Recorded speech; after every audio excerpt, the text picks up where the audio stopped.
That's the ball game. The Red Sox with their first series sweep of the Houston Astros since 2013. Yeah, baby! 5 in a row. 8-2 in their last 10. Good morning. Just another manic Victory Monday here, August 4th. In our Salem 5 studios where Boston has entered the chat. Travis Thomas with my main man, George Balekji and Jorge. We're going streaking. Who's coming with us, baby? You, not me. You're going streaking. Man, what a run by them this weekend. Don't leave me hanging, my guy. The Red Sox. Look, it's how they won. It's the walk-offs. It's Why the starters I going gotta streak by myself? Because you're the one that brings it up. You're saying we're going streaking. You got to run it by me first. This is a team that continues to show us when it's good, it's great. Yeah. With them. Does it need to be consistent? Yes. Yeah. But they've gotten through a gauntlet of a schedule to open up the season. Cubs, Phillies, Dodgers, Twins was a break. Then the Astros. Yeah. They've won 7 of their last 9. And this is a team now, what are we talking about? Closing in on the AL East lead. We're talking about winning the division. No longer, all right, second, third wild card spot. Winning the division. Yeah, they're at the top of the wild card heap, too. I mean, we were talking about fighting for the last wild card spot. Now they're at the top of that as well, in addition to striking range to winning the division. We'll get into all that. Plus, George and I will walk you through how the Patriots can make a couple moves to really guarantee that this could be a playoff team. We'll see if they actually make the moves or not. We'll get into that as well. And remember, you can catch a full hour of Boston Has Entered the Chat here on Nesson and 9 a.m. on Nesson Nation. 8 a.m. on Nesson, 9 a.m. here on Nesson Nation. Email us, thechat@nesson.com. Tweet at us using the hashtag NessonChat or call us, 617-790-0928. We always play your voicemails. And George, you know what's on everyone's mind today, don't you? It's party time. This baseball team is the truth. They swept the Astros. All of us on Friday morning woke up thinking, oh, woe is me. They didn't do enough at the trade deadline. Oh, this team may not even make the playoffs. They didn't do enough. And what do you know? Here come the Astros. They beat the hell out of the Astros this weekend. It is time to party. Here on Boston Has Entered the Chat. Liam, give the people what they want. Hit the lights. We got the party lights. Oh, yeah. Broom time. Broom time. All I want to do is zoom in a broom. And the Yankees got swept. Liam, we got a spot over there, right by Trav. Actually, right here. Liam, right here. George, clean those Yankees up. Oh, no, I got Liam. Got him. There he is. Yankees got there swept. He is. Red Sox sweeping the Astros. We're partying, Marlins baby. sweeping Come on, the Yankees. Woo! Thank you, Liam. Cleanest the studio has ever looked. Appreciate it, man. Look at the mess TC and Jim leave behind. I mean, can't believe this. Come on, guys. Act like you've been there before. Let's keep these lights on all shot. I like this, actually. I'm not going to lie. Well, party mode action. Shout out our guy T Flame. He helped design this setting. Hey. Liam for the execution. You want to party with us? 617-790-0928. Thank you, Liam, for all the brooms. Now go get those mimosas flowing that we talked about. GB, were you shocked at the beatdown of the Astros this weekend? It was close wins. I was, and I am. I'm going to be shocked by sweeps. Like I just can't take and expect sweeps with this team. But it's how they did it. It's Cooper Criswell stepping up in a must-start, good outing situation. Yes. It's Roman Anthony with the walk-off hit, the first of his career, and how electric that was under the lights. Then it's the bullpen stepping up with Walker Buehler not having it at all, not even going 5 innings, and they empty out the entire pen. Steve Matz, Justin Wilson, everyone was making an outing. 0 earned runs from the pen. Gosh. And then it's finalized with Lucas Giolito, 8 innings. Just dog it out ball, fight for it. Didn't have his best stuff the first inning, second inning. Velo was off. Location wasn't all the way there. But settled down and went the distance. I mean, he's been nails. He has been nails. The bullpen has stepped up. And even look at Sunday, how they win, too. 6-1 final. Only 5 strikeouts for the Red Sox lineup. Only 5 strikeouts. Wow. They're playing smart baseball. They're hitting well. The pitching has been phenomenal. And this bullpen has been fantastic. They continue to add arms. We'll see how long they can go the distance. Yeah. It's how they won, though. It's with different starting pitchers stepping up. And if you go Friday, Saturday, Sunday, even with Valdez against Giolito on Sunday, and Giolito has been great. You would take Framber Valdez. Yeah. You would. Of course. But they outpitched him every which way. They did. They were underdogs in the pitching matchups every time all weekend. And they stepped up and they won. I'm glad you brought up yesterday's game because I want to go back to Friday. And it was really how I set up that broom segment there of, look, you know, we all woke up Friday morning just really upset at the trade deadline and what did not happen for the Red Sox. And I thought for sure as I'm sitting here, that they were going to lose that game Friday night. I was set up for it mentally.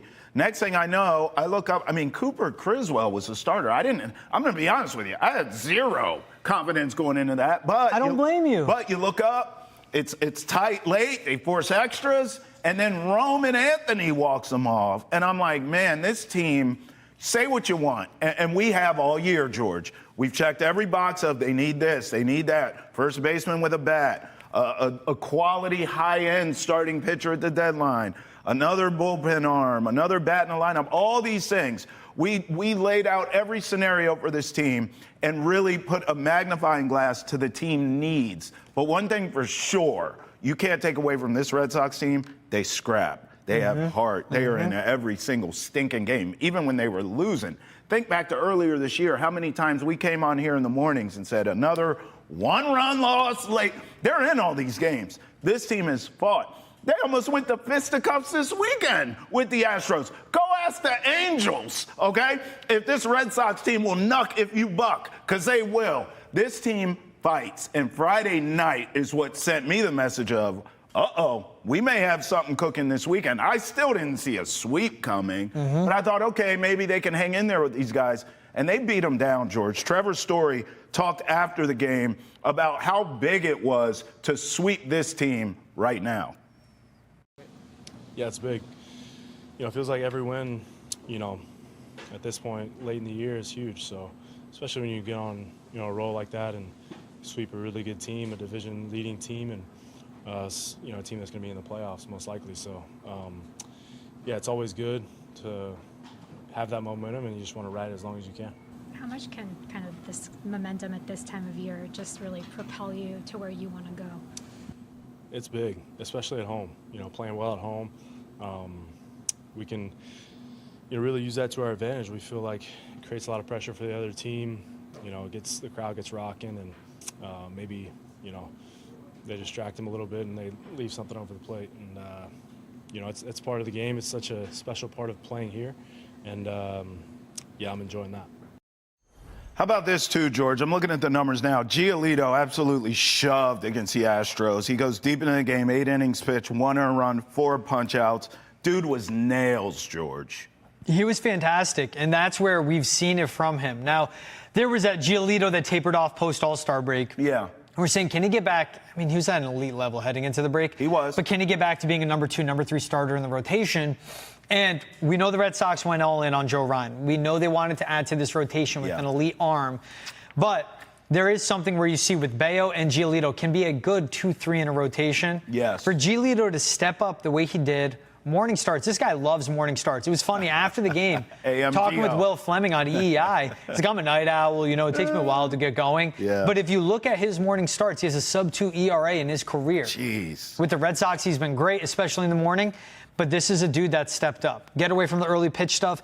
He's just been fantastic. And he wasn't all strikeouts. It wasn't all whiffs. Control, command. And it was over 8 innings of pitching. That's where I give Crochet, Bello, and Giolito a lot of credit. Yes. And Bello's been a ground ball pitcher. He's not going to rack up the Ks. But Giolito and Crochet have been those guys that create a lot of swings and misses, and that hasn't changed with Crochet at all. No. But it's different styles, different ways. These pitchers find ways to get out. The defense was fantastic behind Giolito on Sunday. Alex Bregman was so good at third base as well. It's a team that when everything comes together, you see how good they can be. Yep, no doubt. Bro, the way Giolito's been pitching the last 2 months, I'm glad you went back to before the All-Star break because it spans before that. This guy has now made the case. No, it's Crochet, it's Bello, cool, but it's me too. I belong here as part of this big rotation for the Red Sox. Alex Cora, after the game, too, to your point about Gio pitching in the mornings, Alex Cora called him AM Gio. You're right. He gets it done in the morning time, even though he's a night owl. Go figure. Here's Lucas Giolito on this team post-trade deadline and him believing in them. When team has a need or a want, then, try your best to get that at the deadline. But at the same time, within this clubhouse, we have belief in each other. We have belief in ourselves. No matter like how the deadline ended up, that we know we're a very good baseball team. We can win a lot of games. All right, George, look, I'm looking at the schedule the rest of the way here, and I want to be respectful because we don't want to jinx anything, but this is a favorable schedule. I mean, honestly, we saw them coming out of the All-Star break. We call that murderer's row, all those top teams in the NL. They've survived that. I wouldn't even say they survived. They've thrived since then. And now I'm looking ahead. Obviously, you have the Royals here, who are fighting for their playoff lives, too. We respect that. Padres are really good. You got to go out west. You will see the Astros again. But then, George, I see a lot of Marlins, Orioles, Pirates on this schedule, Diamondbacks, Athletics. Ugh. I mean, look, hay can be made here. This team can continue this momentum that they have going right now as you look at the schedule moving forward. And that's one where we now see them 3 games back for the AL East crown. That's right. Not 3 games back of a final wild card spot, not 3 games back of a certain spot. They're at the top of the wild card. Exactly. They're the first wild card team in.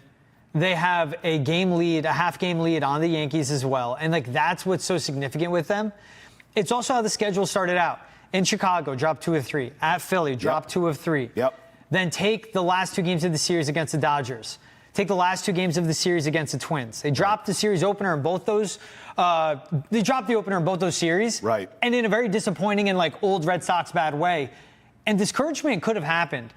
That speaks to the belief in that clubhouse, but more than that, the confidence. That the fact that when they lose bad and the sky is falling for everyone, included you and I, especially me, they don't allow that to crawl into their minds. They find ways to bounce back. And that's what leads to a series like this as well. The games were tight. It wasn't all easy wins. 6-1 was the final, but that was something where the game before, their bullpen had to go out and do their thing as well. With a pitching disadvantage, with different types of wins with Roman Anthony walk-off dialed in, that's what says a lot about this team. What I love, too, is all leading up to the All-Star break, we kept pointing to how they open up the second half of the season. Yeah. It's a gauntlet. They came out the other side. Dropped 2 of 3 against the Cubs. They did. Dropped 2 of 3 against the Phillies, but won that final game against the Phillies. And I remember Romy Gonzalez said something interesting. Let's play for you guys here. Flashback. Let's go a little flashback here. Here's after their 9-8 win in the 11th inning against the Phillies. Here's what Romy Gonzalez has, and I'll give you guys my reaction then and how I look at it now. We got a great team over here, and we compete. Obviously going down 5-0 to a team like that, it's not easy to come back from. I feel like this is, I don't want to say a signature win of the season, but it feels like it. It felt like playoff baseball. Our backs were up against the wall, and we didn't lay down, and came out with the victory tonight. So I'm not going to lie. When I saw that, I shut the TV off. It was an electric 11-inning win. They fought back, tied it multiple times. They opened it up, especially later in the game against Jesus Luzardo. You weren't buying it, huh? Because this could be, and he's like, I don't want to get ahead of myself, but basically, this could be a significant win for us on what it can spurn. And I just heard that, and I go, look, don't call significant wins when you guys can't consistently win. Sure. Because what will be significant about it? Right. They've won 7 of their last 9. Yeah. They dropped the very next game against the Dodgers. Again, what's significant about it? Right. But the fight that team showed against the Phillies, the fight they've shown winning a 1-run game to finalize their series against the Dodgers, the fight they showed losing a 1-run game and then just demolishing the Twins after that, and what they did against the Astros. Starts with an extra inning win, 2-1, then 7-3, then 6-1. Is that is a significant win. And I give Romy Gonzalez credit. And that, again, speaks to the confidence and the belief in that clubhouse. Because I was just sick and tired of hearing that. I literally was. Get out of my face saying this could be a significant win. Could be. That's what they talk about instead of what they should be doing and what they can do and what they will be doing and what they've done. Yeah. The Red Sox have corrected it all. Dude, I don't mind being wrong if it's wrong in a good way. Sure. Like the Red Sox piecing together these wins. And as they put the streak together, as they go on this run, and the Yankees continue to be absolutely terrible, and now they're ahead of them in the division standings, it's division crown talk with the Boston Red Sox. This is a team that is at 62 wins right now, and the month of August just began. Woo! What have we seen? 78 win, 81 win Red Sox teams the last few years. Sick and tired of that. Now, there's a lot left. It's the Royals, it's the Padres, it's the Astros. Like you said, It's a lot left, but they show that fight, and I give a lot of credit to this team because they could have sulked. Again, discouragement I use. They could have been discouraged when the front office couldn't get deals done and get an actual rotation arm, get an actual right-handed bat in the lineup. Right. They rally around each other, and they proved, and they've shown away why they should have went all in and gotten a better deal done, and that still eats away at me. It could haunt them, big picture. With how the front office dropped the ball. Yeah, it could haunt them. It could haunt them. You get in a playoff series, some of these teams? Yep. It could haunt them. At least it's not saying it will haunt them because this team and the base and the foundation they have is something promising. This is how you know baseball season is so damn long. It feels like we've lived 3 lifetimes with this Red Sox team already. Remember all the one-run losses and the brain fart losses and Heartbreak City? Imagine had they won those games, where they'd be right now, by the way. And then they started kind of figuring it out, and you're like, well, they just can't find any consistency. And now where we're at, I would pick up right before the All-Star break. I would start this 3rd lifetime during that win streak before the All-Star break, and then we'll see how they do in the second half. So far, so good. But it feels like 3 different lifetimes on 3 different timelines here. I mean, it's ridiculous how this Red Sox team has taken us on this emotional roller coaster. But dare I say now, it feels steady. It feels consistent. And I do think, I don't, look, I may be on an island here, and that's okay. What the hell else is new? But I don't want them to win the division. I don't. Give me that wild card. Be the top wild card team. Because how many times, and you and I have talked about this, have we seen the division winner lose momentum with time off? You get to the postseason, they're not the same team. Where the wild card teams stay hot. We saw it at the All-Star break. We didn't want them to go to the All-Star break. They won 10 straight. We were happy they got rest. We were like, damn, we wish there was another week so this team could stay hot. I want them to be the top wild card team, George, and go in there with all that momentum. No one will want the Red Sox coming to their building, I think. It's one where Major League Baseball let too many teams in now, and so they create that bye. They need to fix it because that does, like, the fact that we're like, I don't want my team to win the division. Right. I don't want my team to get this bullpen can use a bye. Yeah, true. This rotation could use a bye. Again, we are going to see Garrett Crochet for the first time, actually, not just be a starting pitcher and go a full season, but an ace. The ace. Lucas Giolito is creeping up on getting his innings count back up as well as a guy that's come back from surgeries. Brian Bayo, we've seen a 30-game starter. But this rotation has its questions. The bullpen has its question marks as well. Yes, sir. Carlos Narvaez, we talk about his legs getting heavy. He needs rest. He needs rest. So this is a team that can use that bye. But I get it because I'm with you, man. We see teams that get the bye just get absolutely bounced out the playoffs. It's 162 games. And it goes from when you report in February to when the postseason rolls around in September. Your body just shuts down. You can't ramp it back up. That's right. But I want to see him win that division. I just want to see playoff baseball. It's fun, man. I have yet to see it since I've been here, and I'm ready for it. We want to hear from you. 617-790-0928. Call us. Talk Red Sox. Still to come here on Boston Has Entered the Chat. We'll get into what's trending in the world of sports. Stay with us. We'll be right back.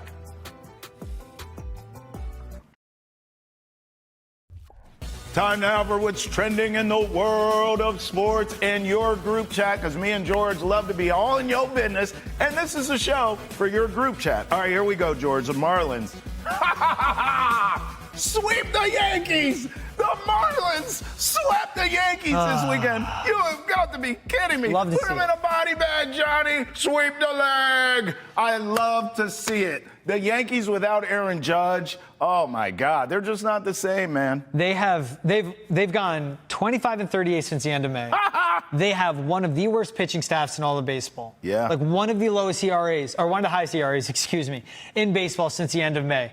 And the lineup without Aaron Judge is anemic, is inept, and it's always been a dip and jack baseball team. They look for 2 guys and overly rely on them, and that's how it goes. Yeah. This team, when it comes to the Yankees, at one point up, 10.5 games on the Red Sox? Now the Red Sox have a half-game lead on them.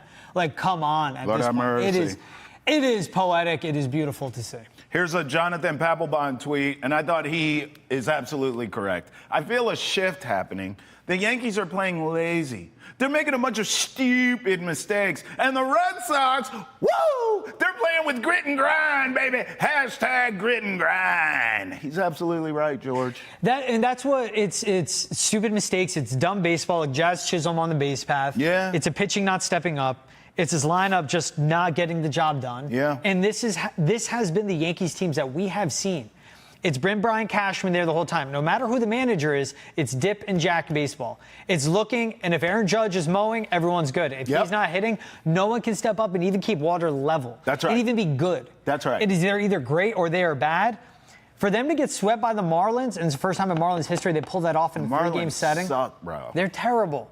But the Yankees, this is just, it's not a good team. They got off to a really hot start, but how they've constructed this lineup, even the additions they made at the deadline, like they got better. Yeah. But it's a Ryan McMahon, that can hit jacks, but is also a batting average around 220. That's right. This is the big thing with the Red Sox right now. The Yankees, the Mariners, the Rangers, the Blue Jays, all got better. All right around them in the wild card standings during the division. The Red Sox, roster-wise, did not get better. They added a bullpen pitcher in Steve Matz, who's fine. They added Dustin May, who's going to be, you're going to have to refurbish him and see if you get anything out of him. The Red Sox, talent-wise, did not get better. Right. They just added arms. They need to keep winning because the teams that did get better, like the Yankees, can't find ways to win. And that's where it is. And the Red Sox, again, they're not deep enough to lose within the margins. So they have to keep stepping up within those margins. I just love watching the sky fall for the Yankees. Good news for Yankees fans, a little silver lining. You'll probably fire Boone, and that'll be great for you because I've always felt like that dude should have already been. You mentioned Cashman. He should have been fired a while ago, too. But Boone, for sure, I think will be out of there in New York, and they'll get some big-name skipper in there because they're the Yankees. All right, how about this? The GOAT, Tom Brady, turned 48 years old yesterday. His statue will be revealed on Friday as the Patriots take on the Commanders for the preseason opener at Gillette. There he is, the GOAT, GB, 48. I mean, amazing that the guy that's turning 48, and I still had to go, can he still play? Yes. He's about to be 50. Yes. He's about to be 50. Dude, did you see him in the Raiders shirt over the weekend with those players? So weird to see. He could still play right now. I'd take him over Geno Smith right now today. The man is wearing Raiders logos, is a partial owner of the Las Vegas Raiders, getting a statue built for him outside of Gillette Stadium on the very grounds of Robert Kraft owns. Lord. Also seeing that, too, I go, like, for Robert Kraft, there was a call made by Brady. Rob, I want to get into a team.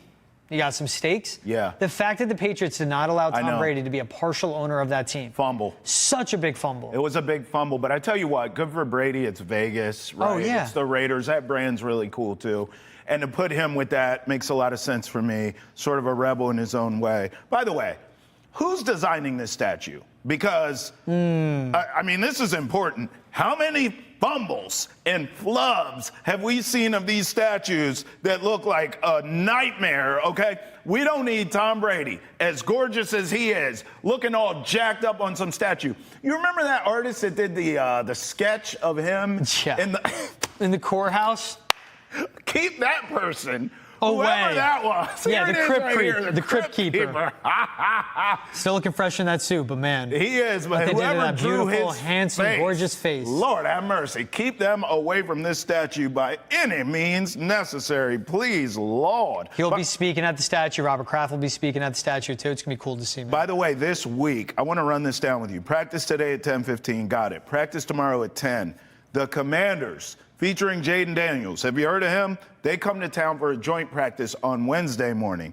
Then the preseason opener at Gillette, Friday night light style, with the Brady statue Friday night. Busy week for the Pats. 1,000%, man. Busy week for them.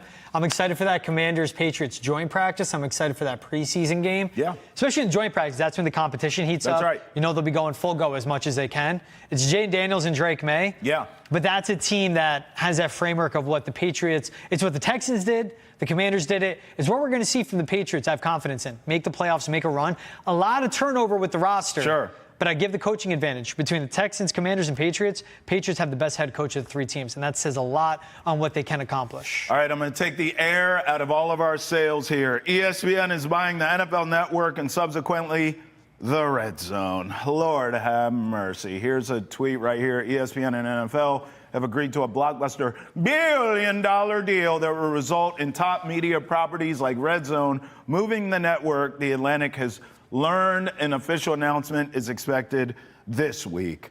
How about that, George? NFL Network. So it's just a matter of time. The tweets were rolling in on this, by the way. It's just a matter of time before we get Stephen A. or some nonsense on the Red Zone. Here it is right here. I Red swear Zone to God. moving to ESPN. I 7 swear to hours God. of commercial-free football with special guest Stephen A. Smith. You can add commercials. If you make us on Sundays listen to Stephen A. Smith for 7 hours, here's to this one, ESPN's 3-year plan to destroy quote-unquote Red Zone. Year 1, no more commercial-free football. Year 2 replaces the term witching hour with something that promotes ESPN Plus. Year 3 replaces Scott Hansen with Kendrick Perkins. That's the thing of, like, NFL did a fire sale on NFL Network. Got rid of the programming, the talent, all of that. Yeah. You know, they wanted to get out of the broadcasting business. We've seen a lot of leagues do that. They want to hand off to the networks that know how to do it. Sure. ESPN paying billions of dollars for this.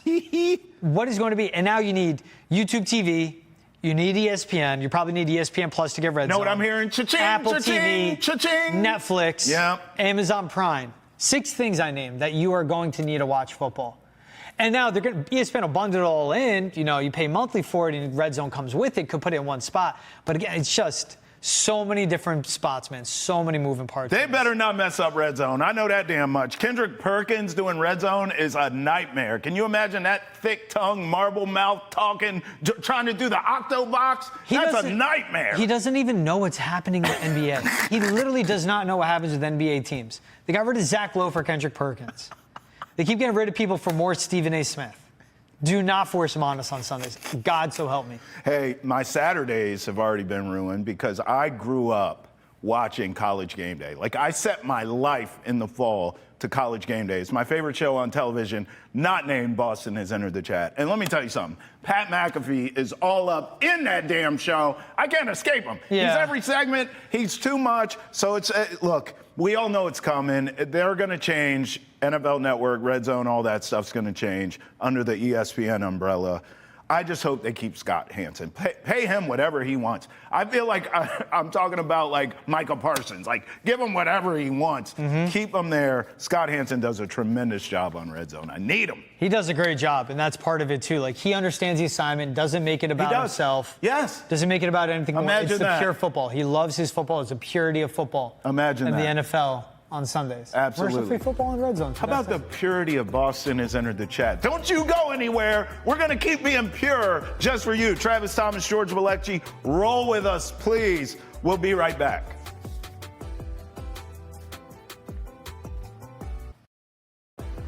Welcome back to Boston Has Entered the Chat. Travis Thomas, George Balekji. Remember, call us 617-790-0928. We had a Red Sox party to start the show. That will continue throughout the show. Here we're going to get into some Patriots talk, so call us, get involved, 617-790-0928.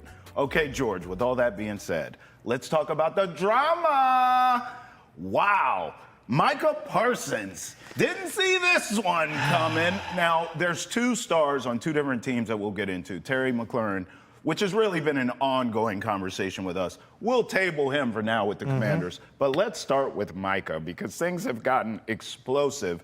So Micah came out after Jerry Jones. We even played some of the sound bites here on Boston Has Entered the Chat weeks ago of Jerry Jones like, well, he gets hurt. I paid Dak a bunch of money, and then Dak got hurt. But I always pay my players and blah, blah, blah. Jerry just rambling on like an old man yelling at clouds. Thank you. Micah Parsons had enough. He's like, bro, keep my name out of your mouth. Matter of fact, I don't want to be here anymore. Get me out of here. Writes a letter like all these players do. Writes a letter, thanks Dallas. Look at this. Look at all this. I ain't reading all that. Either congratulations or I'm sorry for your loss, because ain't no way I'm reading all that. But he basically said, Dallas, you've made me a better man, but it's time for me to go and spread my wings and get paid, baby. And then Jerry Jones came back and said, wait just a doggone minute. Quit the malarkey, Micah. So now... Stop the malarkey here. So now we're just going back and forth. This is a mess, George. It's the Trade Micah. It's the Dallas Cowboys. It's Jerry Jones running the Dallas Cowboys. So this started where Micah knew he was in line to get an extension before even last season began, where he's the best defensive player in football. He has shown up. He is healthy. He plays, and he absolutely wreaks havoc at the line of scrimmage. And I know he said, fine, no extension done now. I'd be down to do it now. You want to wait till after the season? I'll get paid more? More cool. money. I'll play. And he did, fighting through injuries as well. That's right. Then it got to the point where Micah and Jerry had an offseason conversation where, again, Micah's like, I want a deal done ASAP. Where his agent's like, whoa, wait. He goes, no, I don't care about Myles Garrett. I don't care about DJ Watt. I don't believe in money on the table. Yep. Because when they get paid, I get paid more. It's like, I want something done.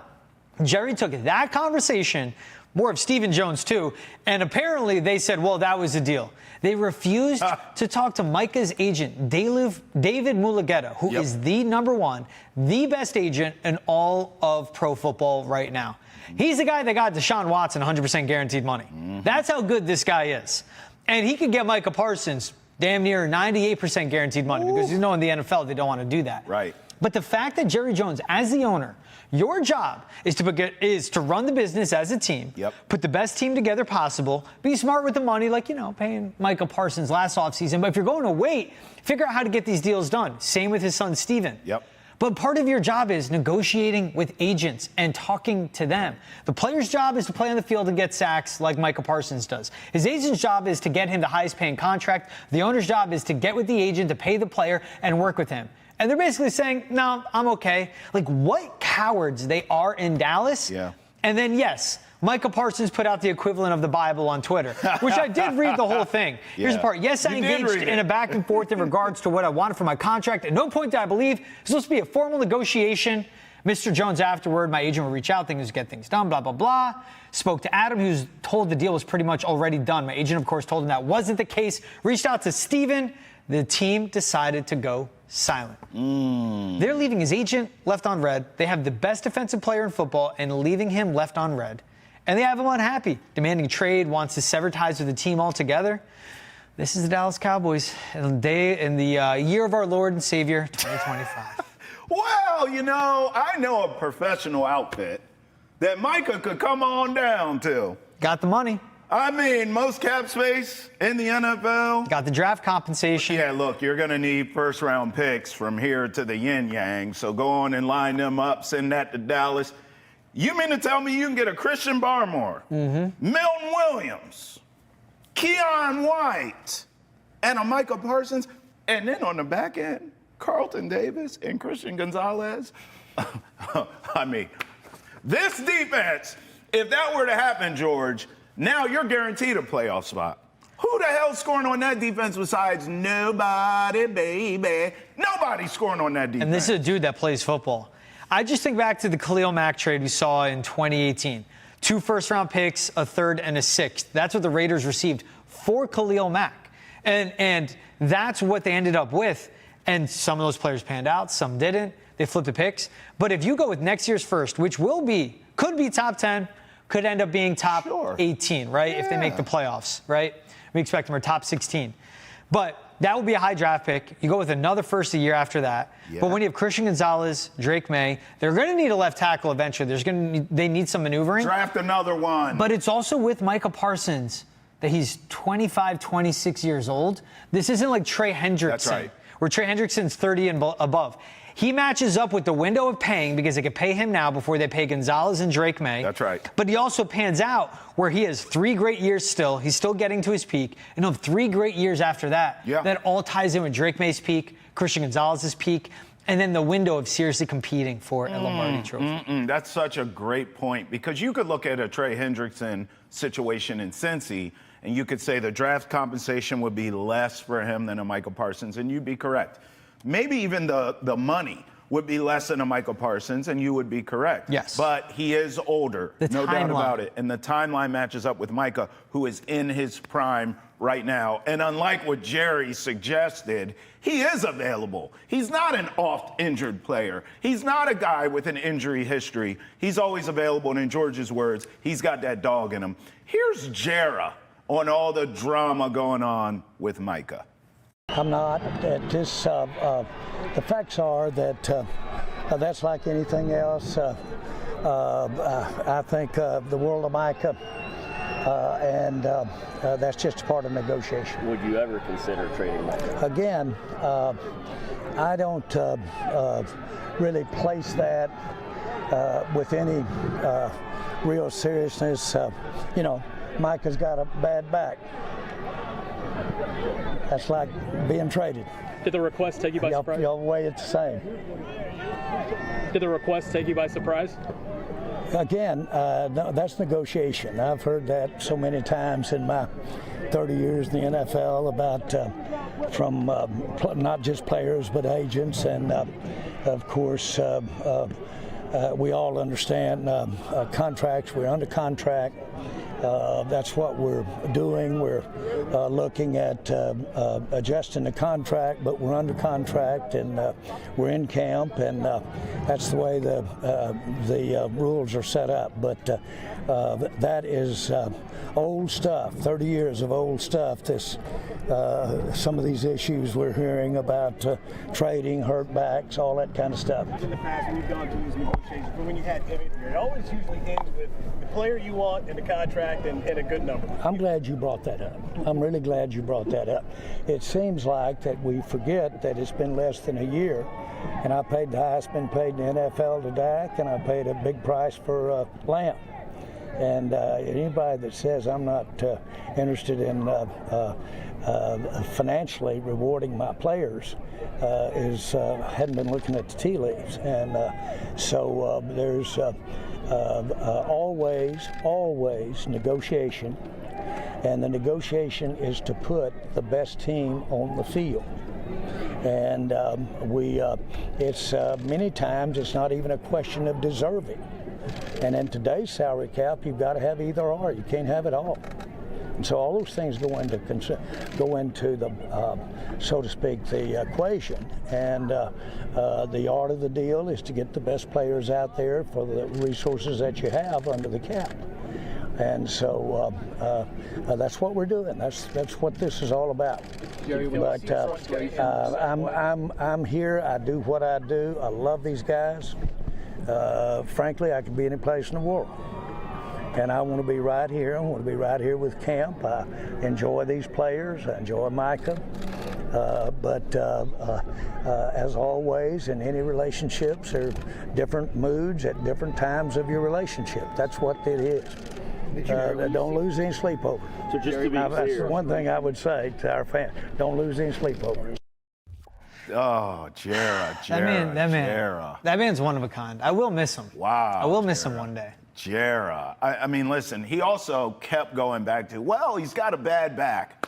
Bro, what are we doing? This guy's a linebacker. He's just a football player. He doesn't have a bad back like he needs a backiotomy. You're talking like he's never going to play again. He has a bad back because he's a linebacker. That will heal in time for the regular season. And then you know what he's going to do? Ruin quarterbacks' lives. That's what he's going to do. I just hope he does it around here, because it should be noted. I mean, it's been well documented. There are people in the building here that loved Micah Parsons back in 2021. Yep. And there were rumors that the Patriots were going to trade up to try and get him. Yep. It didn't happen. So hopefully those people are still in the building right now and are picking up the phone saying, no, don't put the old man on the line. Give me someone who's got some brain cells left, and let's get this deal done and get Micah Parsons here. I would want someone without brain cells, a.k.a. Jerry, because that's how they're operating at this point. All right. It was one quote, too, and I read it in the Athletic article, and I couldn't believe it. But it goes, when I grew up, I knew when Mama wouldn't let me do something, going to Daddy, and Daddy let me do it, then going back in and saying to Mama, Daddy said I could do it. That old Mama Daddy stuff, we got here doing that by nature. We're not going to do that anymore. Dude, that's what his whole thing is. What does that even mean, Jera? Exactly. What does that mean? These crazy analogies, and he's acting like Micah is dodging them. He had a man-to-man convo with you. He did. And it's also at the same time, too, like, again, this is being a coward, and this is taking advantage of Micah Parsons. Yep. He's 25, 26 years old. And let me tell you something. He's an expert at getting to the quarterback and bringing him down. By no means is he an expert on business, contract negotiations, and also just legal terms and being a lawyer in a sense. That's what goes into it. There is a reason these agents in pro sports make all this money, because there's so much legal matters and so much money on the line. Jerry Jones, you are an expert at marketing and running an NFL team, because the Cowboys are still so relevant after being completely irrelevant when it comes to playoff and winning football since the late 90s. Yep. So I'll give him his due there. He's an absolute expert and a mastermind between marketing and running a brand. Yeah. David Mulugheta is an expert and a mastermind when it comes to contracts. Again, this is how it boils down. Micah Parsons is an expert and a mastermind when it comes to playing football. Yeah. He plays football the way it should be played, the way it was designed to be played, and he plays it better than anyone at his position since he got into the league. Jerry Jones, for you to say the mom and dad thing, that's not what it is. You're trying to take advantage of a 25, 26-year-old, probably spoke too much behind closed doors. He trusts. And you know what? He's learning from that, and he made a big mistake. But you are making a mistake by making a fool of yourself and continuing to tarnish your legacy. Yeah. Talk to the agent. Stop talking to the media. Baffling what he said there. Talk to the agent. Get the deal done. You could have done this a year ago. It's the same thing with CeeDee Lamb. It's the same exact thing with Dak Prescott. Yep. You keep kicking the can down the road to pay these guys and you end up paying more. What are you doing? Okay, so now it poses a question. Who's the biggest loser then there in the NFC East? Is it the Cowboys, who we talked about this drama with Micah, or is it the Commanders, who still, listen, for my money, inexplicably have not signed Terry McLaurin? I don't understand this. And I do get he's 30, he's had some years on him, there's some mileage there. But I look at Terry, the guy, the person, what he is on and off the football field. On the football field, he's as polished as they get of a route runner, great hands, not the biggest cat you've ever seen, but he gets up. I mean, he takes a licking and keeps on ticking in terms of his size. He's getting those hits. He's getting right back up and going to the huddle every time. Sure-handed, a leader, can block. He can do it all. The Commanders have this young stud quarterback in Jaden Daniels, but they don't want to pay this guy? It just seems like a head-scratcher to me. But again, I know a team with all the cap space, the most in the league, that needs Terry McLaurin's services. Please, Patriots, pick up the phone and get Scary Terry here. Who's the biggest loser, Commanders or Cowboys? Definitely the Cowboys. Okay. I mean, look at how much of a mockery they are right now. And that's what it is. With the Commanders, that's like, it's just like, that's business. It's typical holdout saying, I'm not going to play, trade me, and he ends up getting paid. Exactly. What was Myles Garrett with the Browns? Same thing. You know, I decided winning football is more important. I want to be traded. Then they gave him all the money. But it's the Cowboys. Because this stuff happens. And I think, end of the day, honestly, that Micah Parsons ends up playing football for the Cowboys on a massive extension. Okay. But to get to this point, where it is coming out the reports he's severing ties, demanding a trade, he puts out a statement like that. Because that's Jerry Jones, as you said it, saying, well, Dak's always hurt, talking about Micah Parsons mentioning his bad back. 10 times, bro. How did he get that bad back? Busting his ass for you so you can make your billions. This is where I hate NFL owners. This is where I hate owners, governors in sports. This is where I hate that NFL owners get into the Pro Football Hall of Fame. Everything they accomplish when it comes to the money they make is on the back of the players. It's on the sacrifice of the players. Yeah. They deserve to be honored. Yeah. They deserve to be in Canton. You have your billions, and they still get a fraction of what you make when it comes to their contracts, which is they make so much money, and it's good for them. They are so specialized at a certain skill.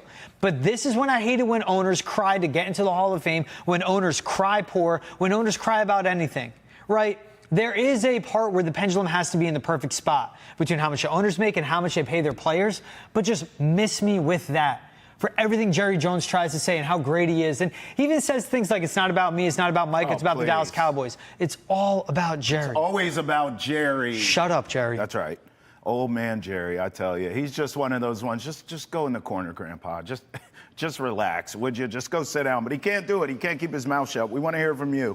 617-790-0928. I saw a tweet from Albert Breer suggesting that neither team is going to lose either guy. Cowboys are going to work it out with Micah. Commanders are going to work it out with Terry. And to that, Albert Breer, I say, I hope you're wrong. And I hope the Patriots, here's the tweet right here. He knows and his I stuff, hope the Patriots get both. And he's right. Look at the end. What the request will likely do is prompt incoming calls. Hello, the Patriots have entered the chat. Give us Micah and Terry, because we got all the money in the world. We want to hear from you. 617-790-0928. Tweet at us using the hashtag NESSNChat. Email us, thechat@NESSN.com. No excuses. You can get to us. We're on every platform, and we want to hear from you. Still to come here on Boston Has Entered the Chat.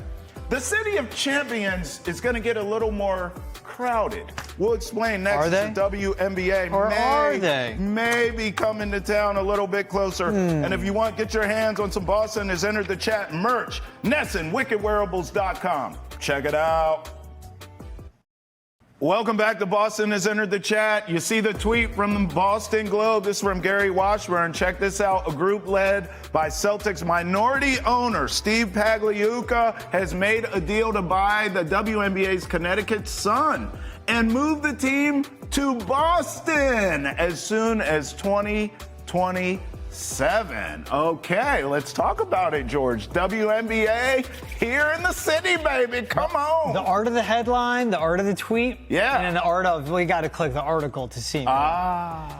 Look, awesome Steve Pagliuca, minority owner in the Boston Celtics. Yep. A big proponent on why the Celtics are what they are today. Yes. As a franchise, as a winning franchise, as a culture, and a brand in overall sports and around the world as well. Amen. $350 million for the Connecticut Sun, highest sale ever for a WNBA team.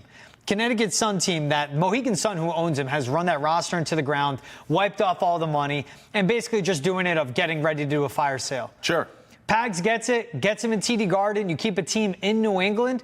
But then the WNBA comes out and says, not so fast. What? Because they basically say that relocation decisions are made by the WNBA Board of Governors and not by individual teams. 9 additional cities have applied for WNBA teams and remain under active consideration. Oh, come on. Those cities remain under consideration based on the extensive work they did as part of the expansion process.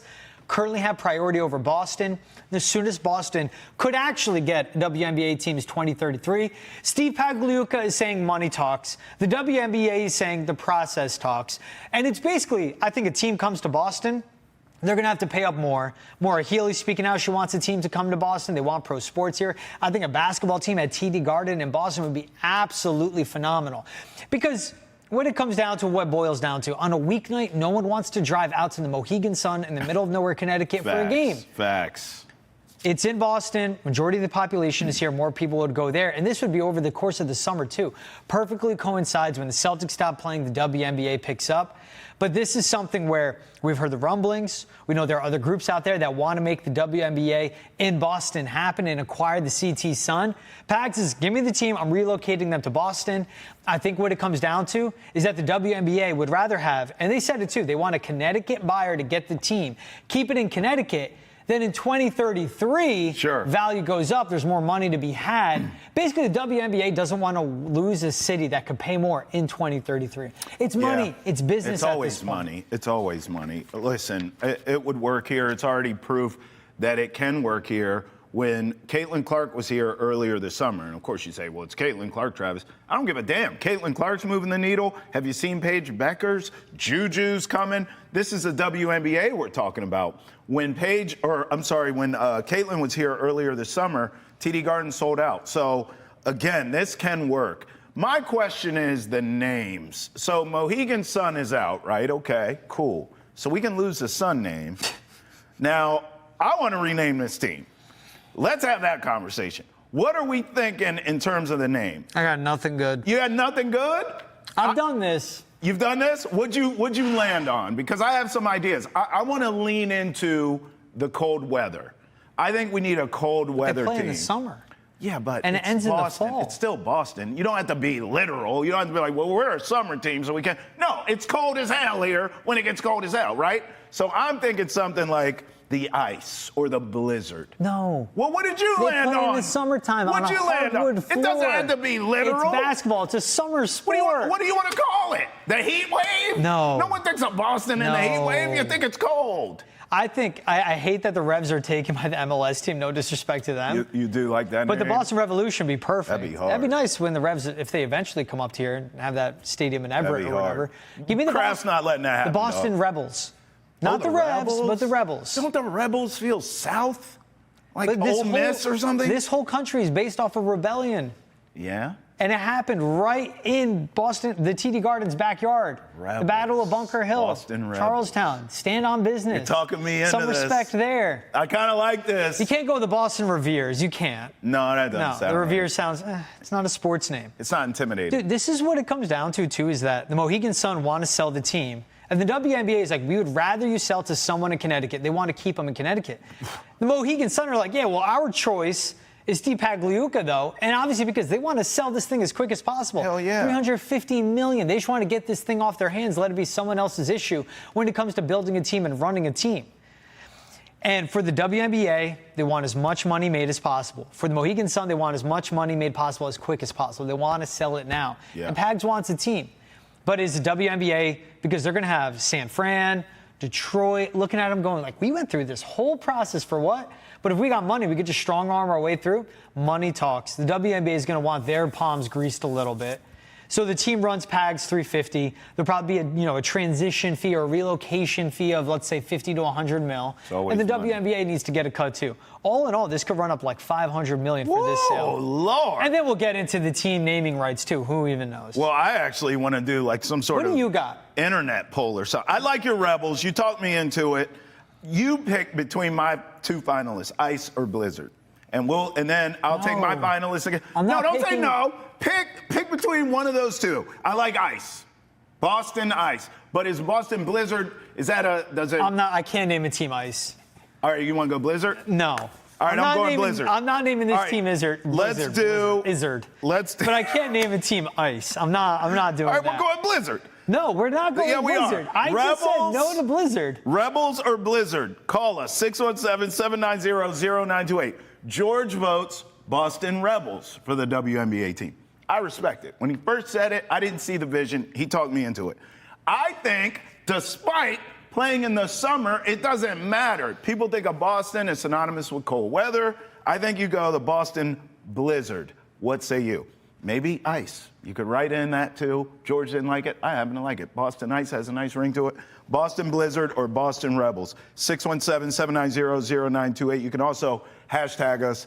Hashtag Ness and Chatter. Email us. Think of team names like they named an expansion franchise the Valkyries. Like, what are you doing with that many syllables? Yeah, so why do you have a problem with Blizzard? Because they're playing in the summertime. There's a team in the NBA called the Wizards, bro. Yeah, and that's the Pelicans. Fine. Yeah, at least it doesn't make me think of the ice and the cold. It's a Wizards. That's the point. It's Boston. That's my whole point.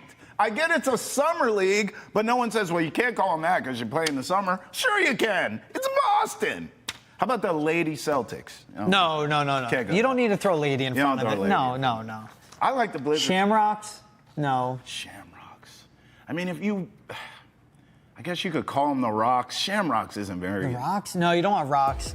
I would say Boston Bricks. I'm thinking of the Brownstones. No, you don't name a basketball team. We'll workshop this, and we need your help too. Thanks for watching us here on Nesson. But the party, the Boston Sun's not bad. I know. The sun rises on the east, and they play in the summer, according to you. Everyone melts around here. Hey, join us Monday through Friday, 8 a.m. right here on